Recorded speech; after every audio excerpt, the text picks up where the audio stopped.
Hello everyone. English हम सबके लिए एक बहुत ही इंपॉर्टेंट लैंग्वेज है। चाहे एकेडमिक एक्सीलेंस की बात हो, चाहे आप कॉन्फिडेंस डेवलपमेंट या पर्सनालिटी डेवलपमेंट की बात करें, इंग्लिश एक अहम भूमिका निभाता है। इंग्लिश आना यानी कि आपके कम्युनिकेशन स्किल्स पर आपकी मेहनत को दर्शाता है। अब अक्सर बच्चे कहते हैं कि मैम हम कहाँ से इंग्लिश पढ़ना शुरू करें या हमें क्या पता होना चाहिए। इंग्लिश में ग्रामर, कुछ बेसिक चीज़ें हैं ग्रामर की पता होनी चाहिए, कुछ वोकैबुलरी पता होना चाहिए और कुछ इंग्लिश का जनरल नॉलेज है जो आपको पता होना चाहिए। अब ये इंग्लिश का जनरल नॉलेज क्या है?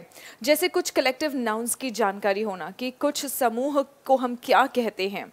ये एक नाउन, वोकैबुलरी या इंग्लिश के जीएस की तरह आप समझिए, ये एक बेसिक इंग्लिश डेवलपमेंट का प्रोसेस है। सो चलिए आज देखते हैं हम कुछ कलेक्टिव नाउन्स, और इन कलेक्टिव नाउन्स में हम देखने वाले हैं कि एनिमल्स के ग्रुप्स के लिए, यानी collective nouns of animals, animals के ग्रुप्स के लिए क्या पर्टिकुलर शब्द हैं। ध्यान रहे, बहुत सारे ऐसे वर्ड्स हैं जो उस एनिमल के ग्रुप को वो नाम देते हैं जो उस एनिमल की क्वालिटी होती है। बहुत सारे ऐसे वर्ड्स हैं, लेकिन काफ़ी सारे बिल्कुल अलग भी है। तो आइए चलिए देखते हैं सभी तरह के जो भी कलेक्टिव नाउन्स हैं। अब सबसे पहला जो हम देखने वाले हैं कलेक्टिव नाउन्स ऑफ एनिमल्स, सबसे पहला जो हम देखने वाले हैं वो है collective nouns of animals. And collective nouns of animals हम देखें उसके पहले थोड़ा सा इंफॉर्मेशन। और अगर आप इन क्लासेस का पीडीएफ से चाहते हैं तो इनका लिंक आपको English with Suman Telegram channel पर मिल जाएगा। ये पीडीएफ आपको as it is English with Suman Telegram channel पर मिल जाएगा। आप टेलीग्राम चैनल पर सर्च कर लेंगे और इसके अलावा आप मुझे फेसबुक पर या इंस्टा पर भी फॉलो कर सकते हैं। फेसबुक पर आद्या सुमन शर्मा के नाम से आप मुझे फॉलो कर सकते हैं ताकि आपको और इस तरह के यूजफुल अपडेट्स मिलते रहें। Let's proceed with our collective nouns और groups of animals. Apes. Apes एक आप देख सकते हैं apes का ग्रुप, हम कहते हैं कि हमारे पूर्वज बंदर ही है ना। सो एप्स यानी एप्स के अंदर क्या था? इंटेलिजेंस। इंटेलिजेंस ह्यूमंस की तरह ही होता है। श्रूड का मतलब, अगर आप वोकैबुलरी में पढ़ेंगे, श्रूड का मतलब होता है वाइज, समझदार, ठीक है। सो श्रूडनेस इसका नाउन हो गया। और एप्स में यानी कि बंदरों की एक प्रजाति में ये इंटेलिजेंस है और इसी के ऊपर इनके समूह का भी नाम रख दिया है a shrewdness of apes, a shrewdness of apes. Bats के ग्रुप को क्या कहते हैं? बैट्स के ग्रुप को कॉलोनी, क्लाउड या कैंप, इन तीनों शब्दों का यूज कर सकते हैं समूह यानी कि ग्रुप ऑफ बैट्स बताने के लिए। अगर कहीं ग्रुप ऑफ बैट्स बैठा है तो आप ग्रुप ऑफ बैट्स भी कह सकते हैं, या फिर बैट्स के लिए जो स्पेसिफिक वर्ड है कॉलोनी, क्लाउड और कैंप, इनका भी प्रयोग कर सकते हैं। बेयर्स यानी कि भालू, भालुओं के समूह को हम क्या कहते हैं? भालुओं के समूह के लिए एक पर्टिकुलर वर्ड है स्लॉथ या स्लूथ, स्लॉथ या स्लूथ, ठीक है। अब ये स्लॉथ या स्लूथ किसके समूह को कहते हैं? भालुओं के समूह को, यानी कि बेयर्स। देन वी हैव बीज यानी कि मधुमक्खियां, मधुमक्खियों के समूह को हम कहते हैं स्वाम, अ swarm of bees, a swarm of bees. A gang or obstinacy of buffalo, buffaloes in fact, है ना, buffaloes. A gang or obstinacy of buffaloes. A caravan of camels, camels का जो समूह है, बहुत सारे कैमल्स अगर आपको कहीं दिखेंगे तो आप ग्रुप ऑफ कैमल्स कहने के बदले आप कह सकते हैं a caravan of camels. The next one is cats. अब ध्यान दें, कुछ एनिमल्स के लिए, यंग वंस के लिए एक अलग नाम है और जो फुल ग्रोन यानी कि अडल्ट एनिमल्स हैं उनके लिए एक अलग नाम है। सो कैट, यहाँ पे हम फुल ग्रोन कैट्स की बात कर रहे हैं। Full grown cats, adult cats के ग्रुप के लिए हम वर्ड यूज करते हैं क्लाउडर या ग्लेरिंग। ग्लेरिंग का मतलब है घूरता हुआ। अगर आप लोगों के आसपास कभी बिल्ली रही है, थोड़ा सा भी ज़्यादा समय अगर आपने बिल्लियों के साथ में बिताया तो आपको पता होगा बिल्लियाँ हमेशा घूरती रहती हैं, है ना। सो ग्रुप ऑफ कैट्स के लिए अ क्लाउडर या ग्लेरिंग शब्द का इस्तेमाल कर सकते हैं। अ क्लाउडर और ग्लेरिंग ऑफ कैट्स, अ क्लाउडर और ग्लेरिंग ऑफ कैट्स। लेकिन वहीं पर अगर कैट्स के बच्चे, जिनको हम किटन कहते हैं, इनका समूह है तो उसके लिए हम वर्ड यूज कर सकते हैं लिटर और किंडल। अ लिटर और किंडल, देखो बहुत प्यारे प्यारे से एकदम खुशियों के दीपक जैसे लगते हैं इनके चेहरे, बहुत क्यूट लगते हैं, बहुत प्यारे लगते हैं ना।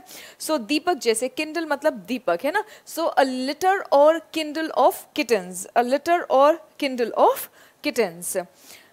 अ destruction of wild cats, wild cat अगर जंगली बिल्ली घर में आ जाए तो वो सिर्फ तबाही मचा सकती है, तो इसीलिए उनके समूह को भी हम यही नाम देते हैं, a destruction of wild cats, a destruction of wild cats. A quiver of cobras, quiver जहाँ जो बाणों का तर्कश होता है उसको हम कहते हैं। अब बाण एक ही तर्कश में कई सारे बाण आप रख सकते हैं, बिल्कुल उसी तरह से कोबराज बहुत पतले पतले से होते हैं और एक साथ में अगर कई कोबरा आपको दिख गए तो उनके समूह को हम क्विवर कह सकते हैं, a quiver of cobras, a quiver of cobras. A bask of crocodiles, bask of crocodiles, bask मतलब आराम से एकदम बिंदास लेटे रहना, बास्किंग इन ग्लोरी, है ना। अब क्रोकोडाइल्स भी जब धूप लेते रहते हैं तो एकदम बिंदास बिना किसी टेंशन के लेटे रहते हैं ना। बहुत सारे क्रोकोडाइल्स अगर आपको कहीं दिख गए तो उस समूह के लिए आप अ बास्क ऑफ क्रोकोडाइल्स का यूज कर सकते हैं। A murder of crows, a murder of crows, अब यहाँ पे मर्डर एक कलेक्टिव नाउन है, यानी कि समूह का नाम, ग्रुप का नाम है, a murder of crows, a murder of crows. The next one is a pack of dogs. Dogs के ग्रुप को, और अगेन हम यहाँ पे अडल्ट यानी कि फुल ग्रोन डॉग्स की बात कर रहे हैं। A pack of dogs is called a group of dogs is called a pack of dogs. And वहीं पर अगर डॉग के छोटे छोटे बच्चे होते हैं, डॉग के बच्चे यानी कि पपीज होते हैं, तो उनके समूह के लिए हम वर्ड यूज करते हैं a litter of puppies. A drove of donkeys, a drove of donkeys, जी हाँ, donkeys के समूह को हम ड्रोव कहते हैं। A convocation of eagles, convocation में देखो, इनको देख के आपको ये नहीं लग रहा है जैसे ग्रेजुएट्स जब कॉन्वोकेशन के लिए जाते हैं तो उनका जैसा यूनिफॉर्म होता है, ऐसा ब्लैक कलर का बड़ा सा गाउन सा होता है, कॉन्वोकेशन ड्रेस जो होता है, कैप होता है ना। सो ईगल्स को, इनको देख के ऐसा नहीं लग रहा है कि ये भी कॉन्वोकेशन में जा रहे हैं ग्रेजुएशन के अपने, राइट। सो इसीलिए इनके समूह को भी हम इसी तरह का नाम दे देते हैं, a convocation of eagles, a convocation of eagles. एक बार फिर से देख लो, कॉन्वोकेशन गाउन जैसा होता है बिल्कुल वैसा ही इनका समूह भी लग रहा है, ऐसा लग रहा है कि ये सारे अपनी कॉन्वोकेशन की अपनी ग्रेजुएशन की डिग्री लेने पहुंच गए हैं।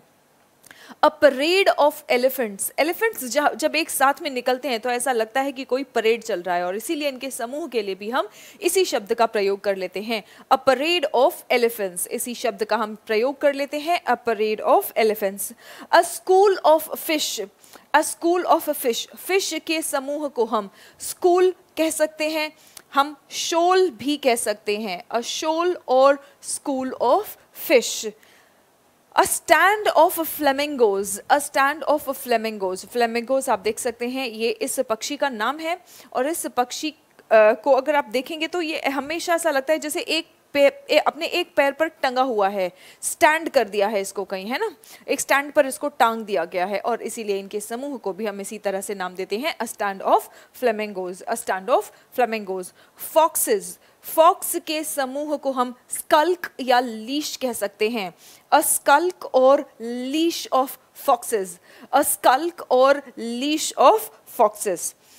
Army of frogs, army of frogs, insects, ants या हालांकि ये एनिमल नहीं होते हैं, इंसेक्ट्स होते हैं, लेकिन एंट्स के भी समूह को हम आर्मी ऑफ एंट्स कह सकते हैं, एन आर्मी ऑफ। अभी फिलहाल हम एनिमल्स पढ़ ले रहे हैं तो सिर्फ एनिमल्स का ही बात करते हैं। An army of frogs, an army of frogs. A gaggle of geese, a gaggle of geese. देखिए geese यहाँ पर अगर बहुत सारे geese अगर आपको दिख जाते हैं, है ना, so बतख है basically, a gaggle of geese, इनके समूह को हम क्या कहेंगे, a gaggle of geese. Giraffe जहां पर होते हैं, आपको पता है ये जिराफ एकदम टॉल सा एनिमल होता है, इसकी गर्दन बहुत लंबी सी होती है ना, जैसे कि कोई टावर हो, और इसीलिए इनके समूह को भी इनके जैसा ही दिखता हुआ या मिलता जुलता एक नाम हम देते हैं, और वो है अ tower, a tower of giraffes. A band of gorillas, a band of gorillas, gorillas हम सब जानते हैं, और गोरिल्लाज के समूह को हम अ बैंड ऑफ गोरिल्लाज कहते हैं। अ कैकल ऑफ हाइनाज, हाइनाज के समूह को हम कहते हैं कैकल। हाइनाज के समूह को हम कहते हैं cackle, a cackle of hyenas. Jaguars, yes Jaguar favourite गाड़ी है, बहुत सारे लोगों की फेवरेट कार है ये। लेकिन अगर इस एनिमल की हम बात करते हैं जगुआर, सो इसके समूह को हम क्या कहेंगे? Group of jaguars is called a shadow. ये कैट फैमिली का एक एनिमल है, बहुत धीरे धीरे पैर दबे पांव आते हुए और हमला करता है ये। जैसे कि कोई परछाई किसी की आ जाए उसके पीछे पीछे उसे पता नहीं चलता, बिल्कुल उसी तरह से कोई जगुआर अगर आप पे हमला करेगा, पीछे पीछे आ जाएगा, दबे पांव, आपको पता नहीं चलेगा, बिल्कुल आपकी परछाई जैसे आपको पता नहीं चलने देती कि वो आपके पीछे है। और इसीलिए इन एनिमल्स के ग्रुप का नाम है a shadow of jaguars. A troop और mob of kangaroos, a troop और मॉब ऑफ कैंगरूज। कैंगरूज के समूह को हम अ ट्रूप या मॉब कहेंगे। लेपर्ड्स के समूह के लिए हम वर्ड यूज करेंगे a leap. A leap of leopards, ये तो आसान, बहुत आसान है याद करना भी, है ना। समूह यानी कि ग्रुप ऑफ लेपर्ड। लेपर्ड शायद इसका नाम ही इसलिए है क्योंकि ये बहुत लंबी छलांगे लगाता है। लेपर्ड, लीप का मतलब है छलांग। सो बहुत सारे लेपर्ड्स के समूह को हम कहेंगे a leap of leopards. A pride of lions, जब शेर चलते हैं तो ऐसा लगता है कि बहुत प्राउडली जंगल का राजा है, वाकई में इस तरह से वो चलता है, और इसीलिए इसके समूह के लिए हम ये वर्ड यूज करते हैं अ प्राइड ऑफ लायंस। ऐसा लगता है कि सारे शेर एकदम प्राउडली चल रहे हैं। A pride of lions. A barrel और troop of monkeys. A barrel और troop of monkeys. A team और योक ऑफ ऑक्सन। ऑक्सन के समूह को याद रखना, इसका सिंगुलर है ऑक्स और प्लूरल है ऑक्सन। अभी तक देखो हम क्या कह रहे थे? मंकीज। भाई जब ग्रुप होगा तो प्लूरल होगा ना, और प्लूरल होगा तभी तो हम उस ग्रुप का नाम बात कर रहे हैं, राइट। सो अ टीम और योक ऑफ ऑक्सन, ऑक्सन के समूह को हम कहते हैं अ टीम और yoke of oxen. A parliament of owls, उल्लुओं के समूह को, हालांकि हम उल्लू उसे कहते हैं अपने डेली लाइफ में जिसमें बुद्धि की कमी होती है, लेकिन खैर हमने बुद्धि से किसी न किसी तरह तो इस पक्षी को एसोसिएट कर दिया, कनेक्ट कर दिया। सो कहीं ना कहीं पार्लियामेंट में भी हमारे बहुत बुद्धिमान लोग बैठे हुए हैं, तो इसीलिए जहाँ पे सारे उल्लू इकट्ठे होते हैं तो उस समूह को हम कह सकते हैं पार्लियामेंट। बिल्कुल वही समझना जो हम समझने की कोशिश कर रहे हैं। आउल्स के ग्रुप को हम कहेंगे पार्लियामेंट, आउल्स के ग्रुप को हम कहेंगे parliament. A pandemonium of parrots. Pandemonium, pandemonium हम वोकैबुलरी में पढ़ते हैं शोरगुल। जहाँ पे बहुत सारे तोते यानी कि पैरट्स इकट्ठे हो जाएंगे, वहाँ बहुत शोरगुल होगी, बहुत ज़्यादा शोर मचेगा, है ना। तो इसीलिए उसके समूह का भी हमने नाम यही रख दिया है, a pandemonium of parrots, a pandemonium of parrots. A drift और ड्रोव ऑफ पिग्स, और याद रखना ये कौन से वाले पिग्स है? यंगर, यंग पिग्स के ग्रुप को हम कहेंगे अ ड्रिफ्ट और ड्रोव ऑफ पिग्स। एक बार आप कमेंट सेक्शन में मुझे बताएंगे ड्रोव और किसके समूह के लिए हमने देखा था। अभी थोड़ी देर पहले हमने किसी और एनिमल के ग्रुप के लिए ड्रोव वर्ड देखा था, एक बार बताएंगे मुझे कि ड्रोव वर्ड किस और एनिमल के लिए हमने देखा। खैर यहाँ पर अ ड्रिफ्ट और ड्रोव ऑफ पिग्स, और ये यंगर पिग्स है, ये यंग वाले पिग्स हैं। Then the next one is a sounder और team of pigs, a sounder और टीम ऑफ पिग्स, और ये ओल्डर पिग्स की बात हम कर रहे हैं, ये ओल्डर पिग्स की बात कर रहे हैं। दो और एनिमल्स के ग्रुप के लिए हमने टीम वर्ड यूज किया था, वो भी आप मुझे कमेंट सेक्शन में बताएंगे अगर आपको याद है। Let's check your memory. So अगर टीम वर्ड किस किस एनिमल के लिए हम यूज करते हैं वो भी आप मुझे कमेंट सेक्शन में एक बार बता देंगे। अ हर्ड ऑफ रैबिट्स, खरगोशों के समूह के लिए हम जो शब्द का प्रयोग करते हैं वो है a herd, a herd of rabbits. A colony of rats, a colony of rats. A crash of rhinoceros, rhinoceros के समूह को हम कहते हैं crash, a crash of rhinoceros. A shiver of sharks, a shiver of sharks. And a nest of snakes, याद रखना cobras के, cobra एक अलग तरीके का स्नेक था वो, कोबराज के समूह के लिए हमने वर्ड देखा था क्विवर, रिमेंबर, कोबराज के समूह के लिए हमने वर्ड देखा था क्विवर। और यहाँ पे इन जनरल स्नेक्स की बात हम कर रहे हैं, सांप की बात इन जनरल कर रहे हैं, तो उसके समूह को हम कहते हैं अ नेस्ट ऑफ स्नेक्स। अ ड्रे और स्करी ऑफ स्क्विरल्स, अ ड्रे और Scurry of squirrels, squirrel Scurry, squirrel Scurry, ये तो सेम सेम साउंड कर रहा है, इजी है याद रखना। ड्रे के लिए थोड़ा सा बस और एफर्ट लगा लेना है और आपको ये कलेक्टिव नाउन याद हो जाएगा। अ बीवी और game of swans, a bevy और गेम ऑफ स्वॉन्स, और याद रखना ये ऐसे पक्षी है जो एक इकट्ठे उड़कर कहीं जाते हैं, और जब ये इकट्ठे उड़ते हुए कहीं जा रहे हैं, जब ये इन फ्लाइट हैं, तो इसके समूह को उड़ते हुए फ्लेमिंग स्वॉन्स के लिए हम वर्ड यूज करेंगे अ वेज, उड़ते हुए स्वॉन्स के लिए हम वर्ड यूज करेंगे अ वेज। लेकिन अगर उड़ नहीं रहे हैं, कहीं पानी में या कहीं पर इकट्ठे बैठे हैं, तो हम उसे कहते हैं अ बीवी और game of swans, a bevy और game of swans. An ambush और streak of tigers, remember ambush भी एक बहुत ही इंपॉर्टेंट वोकैबुलरी है आप लोगों के एग्जाम्स के लिए, और हर जगह कहीं ना कहीं आप लोगों को दिखेगा एम्बुश का मीनिंग। कई बार हम न्यूज़ में सुनते हैं कि हमारा कोई ना कोई ग्रुप ऑफ सोल्जर्स था जो एम्बुश हुआ। एम्बुश का मतलब होता है घात लगाना। देखा है कभी किसी मूवी में या कहीं नेशनल ज्योग्राफिक चैनल में कि टाइगर कैसे हमला करता है, घात लगा के चुपचाप बैठा रहता है और फिर उसके बाद में अचानक से अटैक करता है, और इसी क्वालिटी को लेते हुए इसके ग्रुप का भी नाम रख दिया है एन एम्बुश और स्ट्रीक। देखो ये स्ट्रीक्स है ना, ऐसे लाइंस जो हैं इसके बॉडी पर, उसको हम स्ट्रीक्स कहते हैं। तो इनके समूह के लिए हमने एम्बुश और streak of tigers, an ambush और स्ट्रीक ऑफ टाइगर्स, ये कलेक्टिव नाउन का नाम रख लिया है हमने।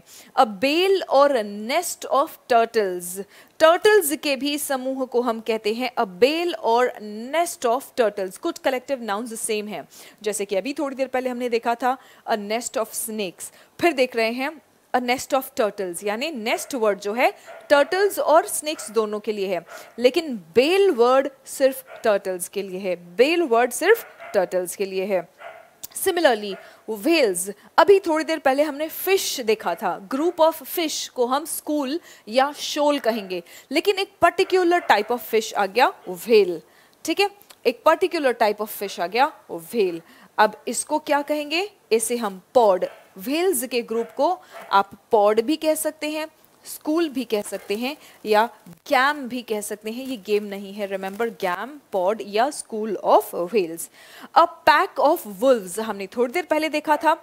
एडल्ट डॉग्स के ग्रुप को हम पैक कहते हैं। कुछ कुछ ऐसे हंटिंग एनिमल्स है, yes even dogs are hunting animals, so कुछ कुछ हंटिंग एनिमल्स हैं, इनके ग्रुप को हम पैक कह सकते हैं। So a pack of wolves और a pack of dogs. And a zeal of zebras, a zeal of zebras, ऐसा लगता है देखो सब एकदम ज़ील यानी पूरे जोश में हैं, बस इनको कुछ ऑर्डर दे दो और ये वो ऑर्डर एग्जीक्यूट करने के लिए तैयार हैं, भले ही ना करें लेकिन देख के तो यही लग रहा है। और इसी चीज को देखते हुए हमने इनके कलेक्टिव नाउन का नाम रख दिया है a zeal of zebras, a zeal of zebras. So I hope you have enjoyed this session. Do comment in the comment section and tell me, give me your reviews. Do tell me whether you like the video or not, and for more such videos subscribe to the channel if you are new to it. अगर इस अभी हमने जो कुछ भी पढ़ा है, अगर इसका आपको PDF चाहिए तो English with Suman Telegram channel पर आपको इसका PDF मिल जाएगा, और इसे पढ़ भी लेंगे क्योंकि इसके ऊपर हम जल्द ही लाइव क्विज करने वाले हैं। सो बी रेडी, फटाफट से रिवाइज कर लो, पढ़ लो, याद कर लो, जैसे भी करना है बस कर लो, ठीक है। डू और डाई वाला सिचुएशन है, बस कर लो, जैसे भी करना है आप इसे कर लो, ठीक है। और रेडी रहना लाइव क्विज के लिए, जल्द ही आने वाला है live quiz collective nouns of animals के ऊपर। So that's all for now, thank you so much for getting connected, keep learning, keep growing, नमस्ते, राम राम एंड जय हिंद एवरीवन।